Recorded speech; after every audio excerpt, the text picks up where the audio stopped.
Hello, welcome to GRTV. భారత మాజీ ప్రధాని మన్మోహన్ సింగ్ అంత్యక్రియల వేళ ఆయన బీజేపీ తీవ్రంగా అవమానించిందని ఏఐసిసి సీనియర్ నేత రాహుల్ గాంధీ విమర్శించారు.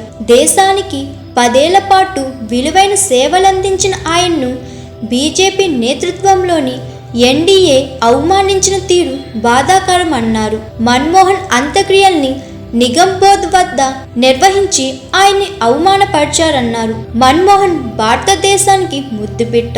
10 ఏళ్ల పాటు దేశానికి ప్రధానిగా సేవలందించారు. ఆయన హయాంలో దేశం ఎంతో అభివృద్ధి చెందింది. ఆర్థిక రంగంలో ఒక సూపర్ పవర్గా భారతదేశం ఎదగడంలో ఆయన సేవలు వెలకట్టలేనివి.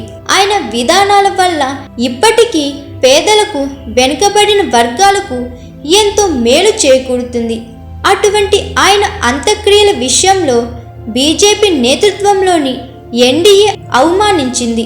ఇప్పటి వరకు దేశానికి ప్రధానులుగా చేసిన వారికి అంత్యక్రియలు అనేవి అధికారిక శ్మశాన వాటికలో జరిగేవి.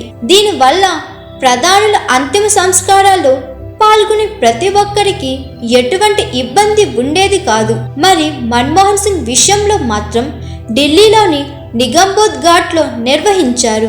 ఇది ఆయన బీజేపీ నేతృత్వంలోని ఎన్డీఏ అవమానించినట్లే అని ధ్వజమెత్తారు. మన్మోహన్ సింగ్కు స్మారక చిహ్నాన్ని ఏర్పాటు చేస్తేనే ఆయనకు అత్యంత గౌరవం ఇచ్చిన వారవుతామన్నారు రాహుల్. ఈ విషయంలో కేంద్ర ప్రభుత్వం స్మారక చిహ్నం నిర్వహించాల్సిందే అని రాహుల్ డిమాండ్ చేశారు.